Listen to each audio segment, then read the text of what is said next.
উনি কিছু গুরুত্বপূর্ণ কথা বলেছেন। অবশ্যই আপনার হাতে সময় থাকলে ওনার কথাগুলো মনোযোগ দিয়ে শুনে যাবেন এবং ভিডিওটা ভালো লাগলে বেশি বেশি করে শেয়ার করবেন। আগে ওনার কথাগুলো শোনেন। এই যে এই অ্যাম্বাস আছে না, এই অ্যাম্বাসটা নিয়ে ভিডিও বানানোর পরে, এই যে ভালো করে দেখে রাখেন, এই যে অ্যাম্বাস, এই অ্যাম্বাসটা নিয়ে ভিডিও বানানোর পরে আপনারা অনেকেই দেখি আদিক্ষেতা দেখাচ্ছেন। কেমন আদিক্ষেতা? বলতেছেন যে আপু এত বছরের রিলেশন, এত ভালোবাসছো, এখন কিভাবে ওকে নিয়ে এইসব কথা বলো, তোমার কি মায়া লাগে না? ও বাবা, মার থেকে মাসির দরদ বেশি একটা কথা আছে না। এখন দেখি আপনাদের ওরকম অবস্থায় হয়েছে। আমার মায়া কিভাবে লাগবে? মায়াটা লাগবে কিভাবে? ও আমাকে যেভাবে ঠকাইছে, এই ঠকানির পরে তো কারোর প্রতি কারো মায়া থাকে না।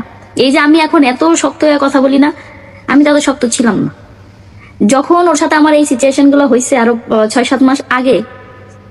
তখন আমি কান্না করতে করতে করতে করতে আমার এই যে চোখের অস্তিত্ব ছিল না, আমার ফুল বডির কোনো অস্তিত্ব ছিল না।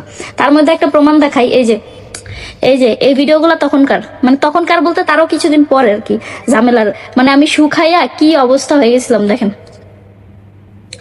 আরে ঘোড়ার ডিম, মানে এই যে একটা মানুষ, এটা কোনো মানুষের শরীর?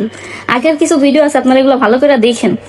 আমার ওজন কমে গেছিল 1 মাসের আগেই, মানে 1 মাসও মনে হয় নাই। এই সময়ের মধ্যে আমার ওজন কমছিল কত জানেন? 16 কেজি। এখন বললে বিশ্বাস করবেন? একটা মানুষের শরীর থেকে 16 কেজি ওজন কমে যাওয়া মানে কি কি বুঝেন? আমার কম মায়া লাগছে? আমি কম কান্না করছি? কম কষ্ট হয়েছে? এমনি এমনি আমি দীপা মানে এত শক্ত হইনি। জইলা পুইরা ছাড়খাড় হইয়া বাড়ি খাইতে খাইতে খাইতে এখন এত শক্ত হয়েছে। এত শক্ত ছিলাম না। অনেক মায়া ছিল, অনেক মায়া ছিল বিদায় আমি এরকম ভাবে ঠকছি। আমার যদি মায়া না থাকতো তাহলে হয়তো আমি ঠকতাম না। ওর মতো যদি হচ্ছে যে কালপিট হইতে পারতাম, তাহলে আজকে আমার কপালে তো দুঃখ হইতো না। আর ও কি কি করছে, কি কি করছে এগুলা শোনার পরে, আমি তো ওর প্রেমিকা ছিলাম তাই না, বা আমি ওরে ভালোবাসছিলাম তাই না, তাতে আমি ঘৃণা করি। কিন্তু আপনারা তো ওর প্রেমিকা বা ওর কাছের কেউ ছিলেন না, বা ওর সাথে আপনাদের কোনো রিলেশনও ছিল না, অপরিচিত মানুষ। তারপরে যখন ওর কীর্তিকলাপগুলো শুনবেন না, তখন আপনারাই উল্টা আমার আরো কমেন্ট করে বলবেন যে ওরে ভালো করে জুতা দিয়ে পিটাইও, হ্যাঁ ওরে ভালো করে শিক্ষা দিও। তখন আপনারাই বলবেন। আমি বলছি তো আমি সব বলবো আর সব দেখাবো। অনেকেই বলতেছেন কি আমি নাকি এগুলো মিথ্যা কথা বলতেছি, মানে আমার খুব ঠেকা পড়ছে ওরে নিয়ে এগুলো এইসব মিথ্যা কথা বলার। আবার অনেকে বলে কি ভিউ কমে গেছে তাই এগুলো বলতে আসছেন, মানে কি? কিসের ভিউ কমে গেছে? আমি আজকে থেকে এই প্ল্যাটফর্মে না, অনেক আগে থেকে, যারা আমাকে অনেক আগে থেকে চিনেন তারা জানেন যে আমি কেমন, আর আমার ভিউ আসলে আছে কি নাই।